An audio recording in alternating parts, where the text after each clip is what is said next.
Près de 200 commerçants en colère étaient dans la rue à Carcassonne ce jeudi matin pour protester contre la fermeture de leur commerce dit non essentiel. Une manifestation entre le Square Gambetta et le Rocher de la Lutte initiée par le syndicat des coiffeurs de l'Aude qui appelait les autres commerçants et artisans à se mobiliser pour crier à l'injustice. On nous accuse d'assassiner les gens et en fait le gouvernement nous assassine nous. Nous sommes là tous pour nous battre, nous sommes tous dans le même contexte.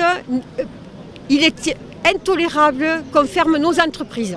On n'a jamais vu une petite entreprise dans l'Aude et ailleurs, une petite entreprise où a été déclaré un cluster. Nous respectons scrupuleusement les mesures barrières, plus que de raison, parce qu'au-delà du Covid, nous respectons notre clientèle. Et ça, nos clients le savent et ne comprennent pas pourquoi on nous fait fermer nos entreprises. Si les petits commerces ont une date théorique d'ouverture au plus tard le 1er décembre, chez les professionnels de la restauration et de l'hôtellerie audois, c'est l'incertitude. Leurs établissements pourraient rouvrir mi-janvier, mais rien n'est sûr. Pour Thierry Degnaud, le cap du mois de décembre sera difficile à passer sans échéance précise. Ça va être compliqué, hein. Les gens sont en grande détresse. Hein. Là, on va avoir 40% de dépôt de bilan. Là, actuellement, on a réussi à tenir parce qu'il y avait le PGE.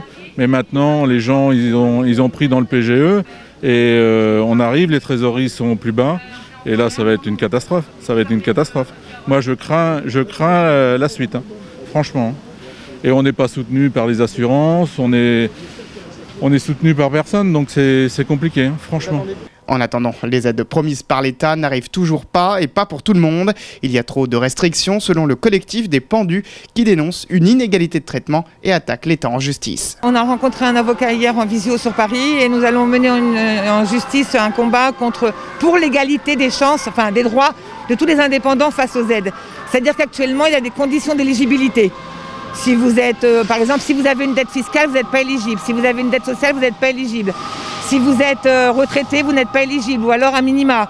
Si vous n'êtes pas en SAS, vous n'êtes pas éligible. Il y a plein de situations pour lesquelles on n'est pas éligible. Et ça, ce n'est pas normal. Aujourd'hui, on est fermé, ce n'est pas de notre fait. C'est le gouvernement qui nous avait fermés. Donc nous, on demande l'égalité des droits face aux aides. Que tout le monde soit logé à la même enseigne. Pas de 1 500 jusqu'à 10 000 euros, que tout le monde ait les 10 000 euros. Une situation critique pour ces professionnels du commerce dont beaucoup pourraient ne pas se relever.